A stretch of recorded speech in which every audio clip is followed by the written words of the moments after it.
การประดับประดาด้วยเทียนสีให้แสงสว่างด้วยเทียนไทยจนเชื่อว่ามีความช่วยเหลือ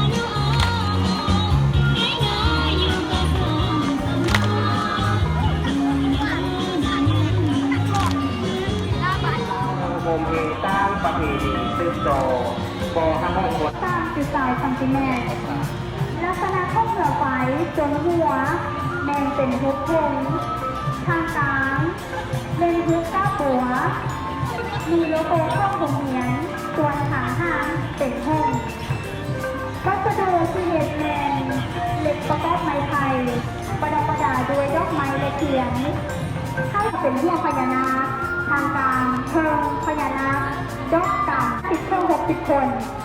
ส่วนพิเศษของขบวนก็คือมีนางสาวชื่อไฟต้นดอกไม้ขบวนแห่โคมไฟและก็มีการเขียนคู่กับธิดาดอกหัวหลวงลอยน้ำลิบแม่น้ำตวงและคนความพิเศษที่ดีคือนางเศร้าทราบส่วนเทาจากป้ายหมู่การกลุ่มศาสนาและก็มีโคมและขั้นดอกไม้ของน้องฮันฮู